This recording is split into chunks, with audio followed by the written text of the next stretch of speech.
Welcome to Within the Frame, where we bring the most pressing issues into focus. I'm Kim Mok-yeon. South Korea has entered a new political era. On June 4th, President Lee Jae-myung was inaugurated after an emergency snap election triggered under the exceptional circumstances of martial law declared last December. The vote, while constitutionally sound, exposed deep divisions across the country. Electoral data shows a nation split sharply by region, gender, and generation.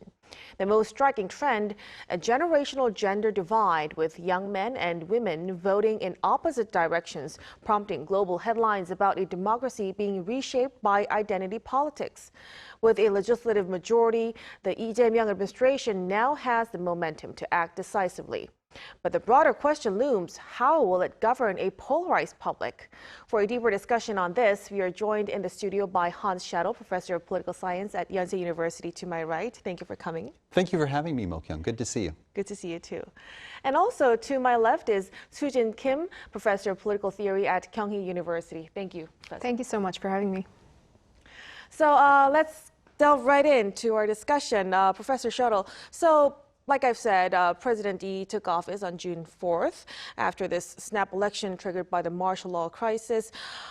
So what does this unusual transition actually say about the current state of democracy here in South Korea? That it survived, that it emerged resilient, I think. The public ended up sending a resounding message.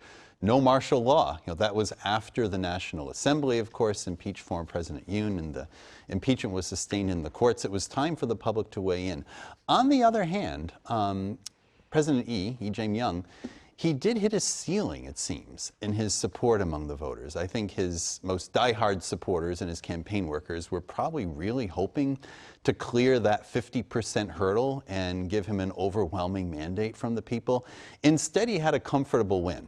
40% or so still voted for the PPP candidate, despite everything the country had been put through by the former president. So there are some issues that Lee Jaemyung has to deal with. He got a vote of confidence from the public, but not necessarily the full confidence from every segment of the population. And I think there are three key issues that the public's worried about.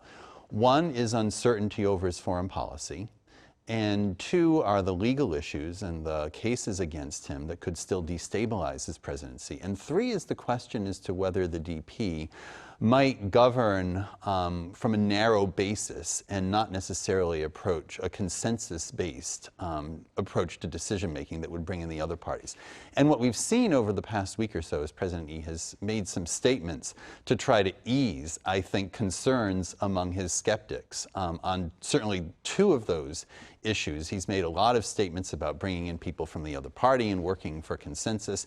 And also, most important, I think, is in his victory speech and his inaugural speech. He has repeatedly said that the people run the country and that the public servants are accountable to the people, and anything like martial law will not happen again, at least as far as he's concerned. So, there have been a lot of statements, I think, from the president trying to reassure the public and build a stronger basis of support as he continues on what we could call a kind of honeymoon phase, which is typical for a new leader.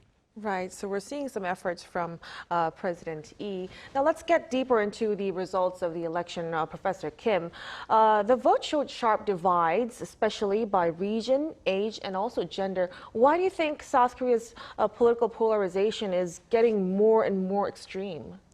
So yes, certainly in this election, we've seen the usual divide, but I think in this election in particular, the divide by region and gender and generation has been extremely great. And so, for example, the Eastern region primarily voted for the Conservative Party, whereas the Western region mainly voted for the Democratic Party. And that divide has existed, but I think it has grown sharper. Also, secondly, we've observed even sharper divide within genders. So, for example, especially within the younger 2030 generation, almost 60% of women voted for the Democratic Party, whereas up to about 30% of men voted for the Democratic Party. So that's a really big you can see a stark difference in the patterns of voting between men and women, especially in the younger generation. And then finally, we see great socioeconomic inequality. That is another driving factor of the great sort of voting divide between these two parties. And I think a couple of different reasons might explain the gender divide, for example. So, there's obviously longstanding debates over the fairness of military duty for younger men, as well as, I think, the clash between the sort of fast-paced social and cultural change that's brought about by the influx of Western norms regarding gender, and then the conflict between that and obviously the vestiges of traditional gender norms regarding male and female roles within the household as well as outside in the wider society. So I think that's sort of causing this kind of gender shift or this conflict between these genders regarding their voting behavior. And then finally, we see obviously the socioeconomic inequality that's getting deeper, which is, as I mentioned again, that's driving this greater sort of polarization between voting patterns. So definitely, I think these polarization patterns are very worrisome to a certain extent. Right, so it seems like it's not just political preference, it's becoming identity level division. Now, speaking of which, Professor Shuttle, then as Professor Kim has mentioned, the divide was very evident in terms of Gen Z generation, gender-wise. Why do you think this is happening? Like, what's behind this? Yeah, it's really interesting. I think partly it was the composition of candidates in the race. And if we start with that, just picking up on Professor Kim's point about the younger generations in particular, say voters in their 20s and 30s, what's really striking to me is when we look at the exit polling data, that President Lee Jae-myung again did worse actually this time around with men in their 20s and 30s than he did last time around in 2022 when he lost the election. He won the overall election, but he had fewer of those voters. I think it's actually because, and this is a kind of question that a lot of us analyzing the election have been puzzling over in the past week or so. This time, even though Lee Jae-myung, the third party candidate, didn't do that well overall in the election. Say he was much weaker than in the 2017 post-impeachment election when Ahn Cheol-soo actually was a much stronger third-party candidate. And voters over 40 in the polling data really had no use for Lee Jae-myung at all.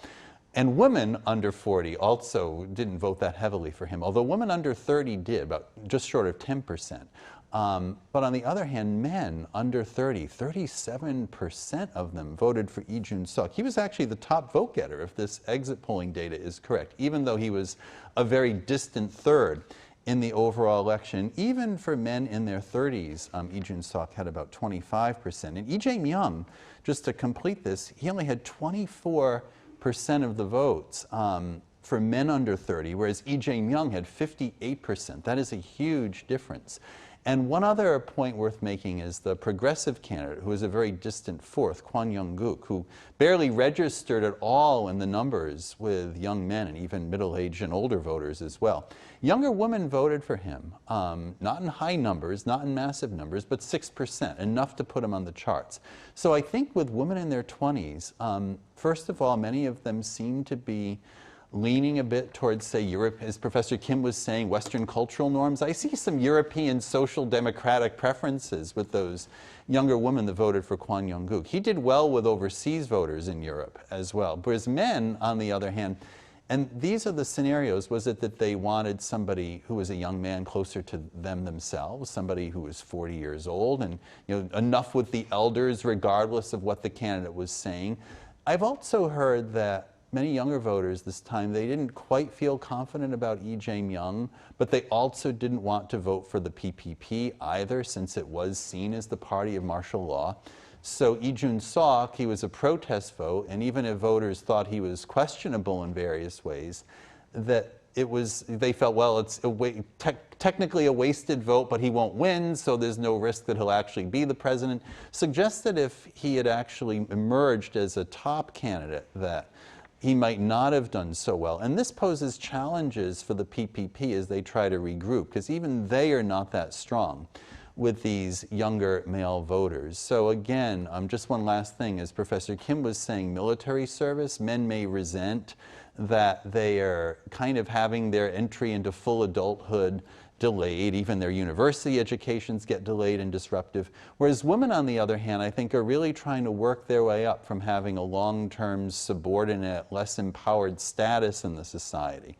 And somehow, and this isn't going to happen with the political establishment alone, the political establishment will not drive this, but somehow there needs to be continued movement, I guess, towards social and cultural change that brings these groups together. Because if they're polarized on personal issues, then when it comes time to formulate consensus on social policy questions or economic policy questions in the years to come, it'll be hard to get consensus across men and women, even in the same age groups. It's definitely a very complex situation and hard to resolve in one point right away. But so this deep political polarization, like we've been talking about, is widely considered as the greatest challenge that faces the Lee Jae-myung administration. In fact, President Lee has also stressed unity in his Memorial Day speech. So, Professor Kim, what do you think should be the priority of this new administration if Lee Jae-myung really wants social and political integration? So that's a really hard question, I think, but I'll try my best to answer. So I think there are a couple of priorities that needs to be addressed by the Lee administration. So I think obviously the first and foremost task is to decrease wealth and income inequality and provide fair opportunity for everyone. And I think that requires a kind of neutral policy, if you will, regarding different social classes. So I think on the one hand, you would need to provide better social safety nets for temporary workers and also make sure that there are no bars to businesses and capitalist enterprises going forward, which is actually very necessary for creating more job opportunities for everyone. So I think going forward, balancing those kinds of policies, it will be an important issue going forward. And then also, there is obviously the huge task of overcoming the national division that's been caused in the aftermath of the martial law through appropriate constitutional reforms as well as reforms in the prosecution process. And finally, reestablishing the balance of power between the three branches of government. I think that's also a very important issue that needs to be addressed.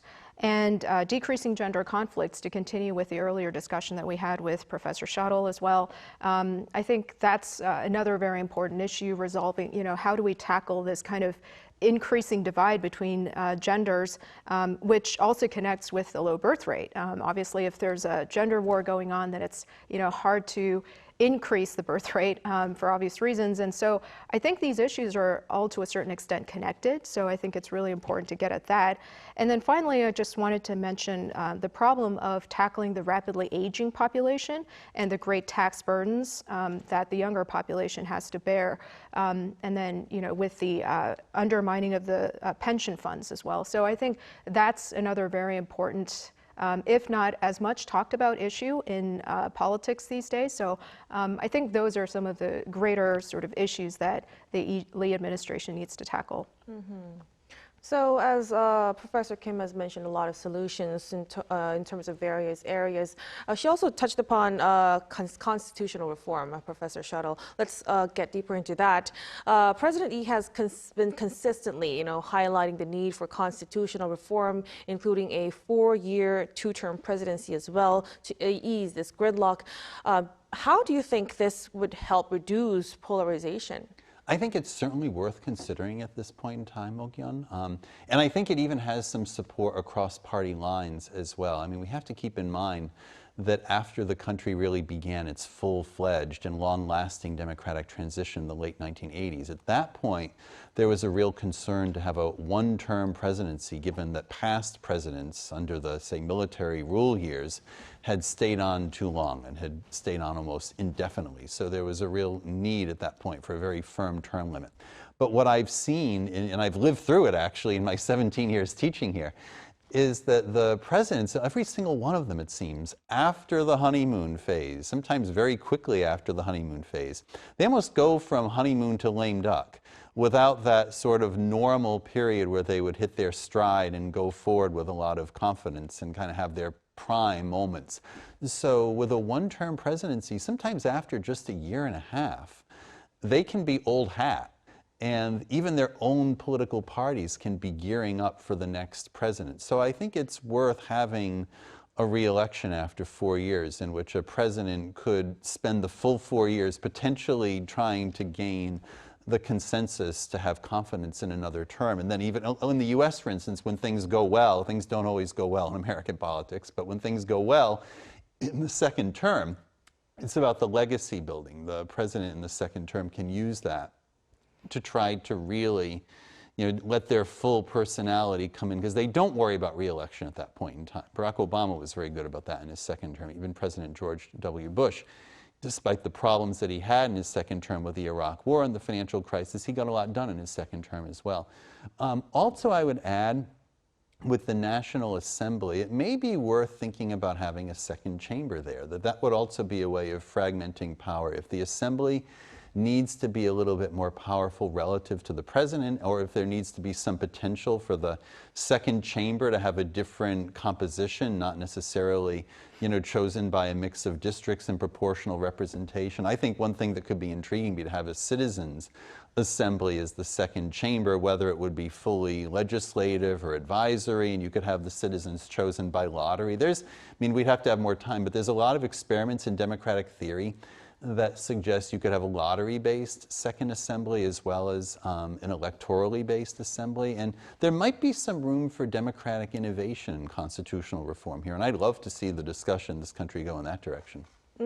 So since we've also touched upon this check and balance, it's going to help in that way too. So this snap election has also resulted in this new power dynamic. So currently with this Lee Jae-myung's win, the ruling party is a majority and the opposition party is a minority right now. So with this situation, it seems Lee Jae-myung could move fast and push through with policies. But that also raises questions about overreach. So Professor Kim, how do you think Lee Jae-myung could push for reforms while also keeping balance in terms of democracy? So just to echo Professor Shuttle's earlier comment about creating a second chamber in the National Assembly to maybe spread out the power of the legislature, I think it's really important to put a lot of emphasis on reestablishing the balance of power between the three branches of government. And I think that's sort of fundamental for a healthy democracy. And this point has been made by Baron de Montesquieu in the 1700s already in the spirit of the laws. And then this point has been echoed by Ronald Dworkin as well. And basically the whole idea is that this kind of system of checks and balances between the legislative, judiciary, and the executive is really important to protect individual rights, especially individuals who are a member of the minority, and also to prevent tyranny of the majority. And then finally, there's also this idea that it's really important to maintain this balance of power between the three branches of government to remain faithful to the main idea or the spirit of democracy, which is about maintaining equal status among citizens, regardless of whether they're members of the minority or majority. And that really requires the judiciary to have a healthy and substantive power to verify whether the laws that the legislature wants to pass are really in line with constitutional doctrine. So in effect, there is a lot of debate in constitutional theory about, whether the judiciary should have a lot of power and whether that is compatible with democratic principles. But I do think that, whatever position you take on that sort of constitutional debate, I think there is something to be said about, maintaining a healthy system of balance of power between these different branches of government so that no one branch has overriding authority. And that, I think, is crucial to staving off oppression and abuse of power. So we've been talking about this polarization since our discussion has begun, but this is not only a problem that's only happening here in South Korea, Professor Shuttle. It's also observed in many other countries like the US and across Europe as well.